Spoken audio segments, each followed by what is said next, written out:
God, you know what I mean, like that, or a black person being, girl and twisting their neck and shit like that. You know what I mean? Is it the same thing for gay people? Is it the It's same the thing? same thing. Yeah. It's the same thing.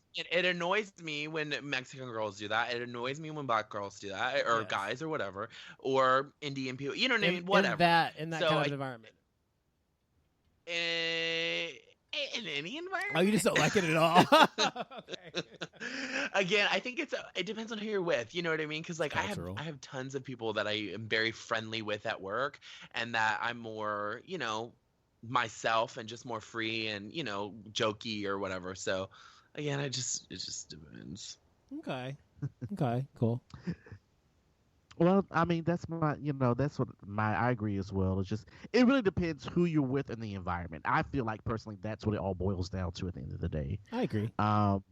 But yeah, for the most part, I feel like it's more in the middle than anything. Moving on to other news. So as you've been living under a rock for the past 2 weeks, there have been a lot of shootings. And in regards to with black males, we had one in Baton Rouge with Alton Sterling, and then we had one in Minnesota with oh my god, my mind just went blank for the guy that's in Minnesota. I can't think of his name. My mind went blank. And then we had the shootings here in Dallas, and then we had the shootings just a few days ago in Baton Rouge. Like, it's getting crazy. Like, it is cray cray. But the thing is, it's not getting crazy. It's been crazy. Well, yes. This is not anything new. You know what I mean? Like, we're just paying more attention to it because it's it's more visible in the media. And one of the things that I think is great about social media is that social media and as a community and as citizens, we have the power to share what television media outlets won't share. You know what I mean? Exactly. And we have the power to share people's stories and the power to say things that the media doesn't necessarily want us to say or see. So, but I will, we talk about this a lot, that throughout police brutality and oppression, that it's nothing new. It's since the dawn of the age of Aquarius, we're just paying more attention to it now as a society and a culture. And I think we're just being more culturally aware, and Right. the Black Lives Matter organization and everyone that supports them and is involved, and anybody that's pro or anti-oppression, they're just sick of it. We're taking a stand and we're saying we're not gonna continue to let our government and our communities to allow hate crimes in elevated positions, and we want to see those people held accountable. Right. So what will it take to get to that point? That's still, history to be made. Although you're right that it has been happening, it has been going on, and that it is just more visible now because people are more aware of it, et cetera, because of media, because of social media, et cetera. That is true. However, I also think that it is now a time, I don't know, just in history or whatever, that things are coming to a head. I talked briefly about this on my show last week when I talked about it, but just quickly, I'll say in like 1 30-second bite. Because of we had the 60s and the 70s and the 80s and the 90s, whatever. The 60s, the civil rights movement and everything, and then black people got their rights or whatever, so to speak, but they didn't really get their rights. Because they're still today being oppressed, and just in a underhanded way, and not in an overt way, in an overt manner. And so I think that those things that have been happening since that time period are now coming to a head. People are fucking sick of it, and they're tired of it. And that's why I think there's so many different people coming, these explosions and these shootings and things happening, because people are tired of it. I'm not saying that their behavior is right or correct in terms of the people who have shot people and killed people, but in terms of Black Lives Matters and that movement or whatever, that's what it's about. And so I think it's also just come to a point where people are just, fuck this shit. I'm tired of this shit. That's where we are. Right. And just to let people know, the name of the second guy who in Minnesota that was trying to kill, his name is Philando Castile. I'm going to say his last name right. So just to let people know, that's the guy in Minnesota. And I think it's important to remember as these things continue to happen, to not only think about obviously because a lot of times when this happens, we immediately go straight to, especially with the police brutality, we immediately attack the police person involved and that community and all of that. And we don't really pay respect or really give the deserved attention to the individual, a lot of times innocent, that lost their lives and their loved ones that now have to mourn this. I've said it briefly on the show, and I'll touch on it now. My father was a victim to gun violence, and it has affected my family, and it will continue to affect my family for the rest of my life. And because of that, my brother and myself didn't have a father growing up majority of our life. And it still affects me and him to this day. It affects my mom. My mom suffers from PTSD, which is post-traumatic stress disorder, because she witnessed it.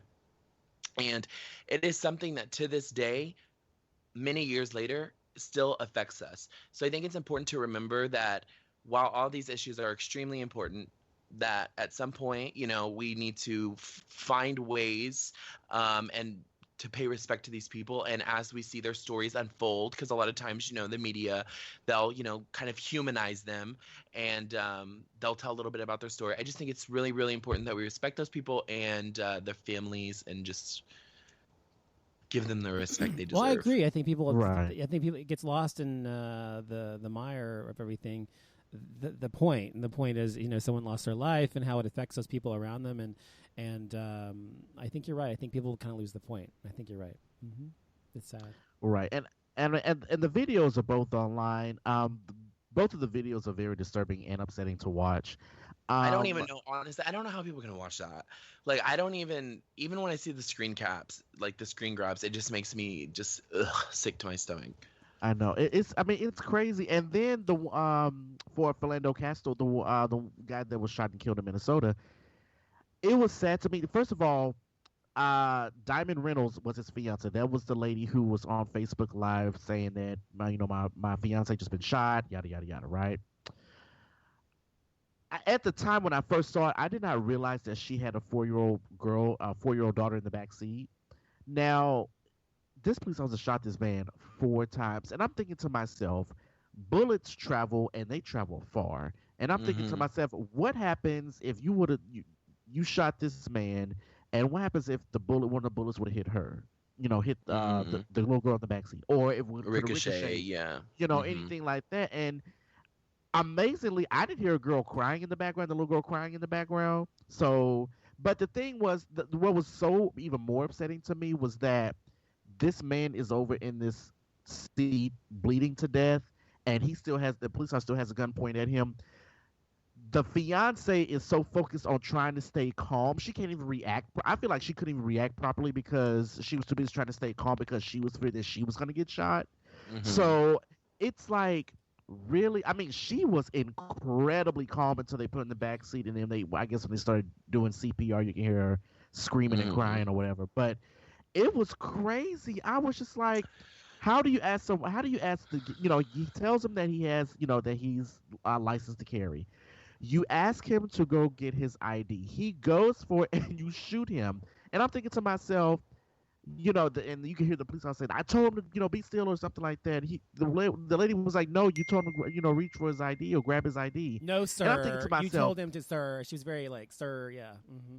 Right. And I'm thinking to myself, I'm like, if black skin scares you that much as a police officer, then you should not be a police officer. Okay. Right. And that's the point. It's like, you should be able to be self-aware enough to know that if you even have a racist bone in your body, that maybe that's not the career path for you. Or and maybe it is that's to them. Maybe to them it is. Maybe to them it is the right path to choose if they are racist and realize they're racist. There have been a lot of police officers that have come forward since this has been such a hot topic over the last 2 years that have said that their deputies and their sheriffs, have them look at statistics and encourage them to, profile based on statistics and blah, blah, blah, blah, blah, blah, blah. But this is my thing, right? As a police officer, you're trained to stay cool, calm, and collected under high, intense pressure situations, right? You're trained to be around weapons. and to basically react to them in a high pressure situation quickly. And you're pulling your trigger so quick because you feel like you're a threat. But if somebody who's not trained, you put them down to the ground and you put a gun in their face and they're hyperventilating and they're nervous and they're shaken up, you expect them to be calm. Exactly. You see the double standard there? Well, I don't. It doesn't. Anybody with a brain make would. Right. It doesn't make sense to me. Well, it doesn't make sense. A lot of shit doesn't make sense. It doesn't fucking matter. All they give a fuck about is protecting the fucking cops who do this shit. And why is it even a question for the cop who did this when it's on video what happened? Most of it, anyway. Why is it even a question that he should remain part of the force at all? Why does there have to be this long process of, he has to be tried not first in the media, but also in by the fucking police department and decide whether he is or is not guilty. And then if he is or is not guilty, what is his punishment? Does he get to stay a police officer, or does he have to quit? I mean, the fucker doesn't belong on the fucking police force, like you said. Why is it a question? Right. And then he also, so it turns out, I don't know the officer's name, but the only thing I knew was that the officer was Asian. And so supposedly there's a video going around of him, pretty much saying hate speech like fuck the Black Lives Matter movement and fuck this and fuck that and that type of thing. And it's just crazy to me. And then also oh my God, I lost my train of thought. Okay, we'll get back to it because we'll see what you had to say, Donovan, because I totally forgot. I gotta take a little potty break, so you guys continue. Be right back. Well, that was unexpected. I think furthermore, before we quickly move on to the next thing, what do you think it would take for police brutality to be no longer be a thing? I would say do more thorough checks on these people, because I have family who works in law enforcement, and I've heard them say personally that they depending on where you live or whatever county or whatever the case may be, that they purposely look for individuals who are interested in being a police force. They purposely look for ones who are a little slightly off, and when I say slightly off, like ones who have like egos and want to be real macho and that type of thing, because they feel like that type of attitude will be able to intimidate the public, which it does for the most part. But I feel like if you don't thoroughly do these psychiatric evaluations and that type of thing, then it can lead to disaster, because you like years ago when my family was doing it, you had to go through like rigorous training. I mean, to even become a police officer. Now I feel like, you can be done with police academy in, it seems like, 12 weeks, 8 to 12 weeks. And I feel like for me, I feel like that's too soon. But who am I? I'm just another person in America. But I just feel like they need to do better psychiatric evaluations on these people. And I don't know who they use or what they use to do these things, but they need to dig deeper and figure out if these people really have issues when it comes to race or gender or sexuality. Because, I mean, you have police officers that attack people of race, ethnicity, sexuality, gender. Of course. Just like a few years ago, the lady was like 60-something years old, and she got pulled over because, pretty much she was snatched out the car because she didn't pull over soon enough, I guess. And the guy gets over there, opens the door, yanks her out the car. She's still saying, like, why are you pulling on me? I still got my seatbelt on. This is on a busy highway. I think it was in South Carolina. And, I think she broke her wrist in the process because she was thrown to the ground. She was like in her late 60s. And she ended up suing the state and she won. But it's like, does it really take all of that because she didn't pull over when you, like, at that particular moment, she waited like 30 seconds or something? Like, I don't get it.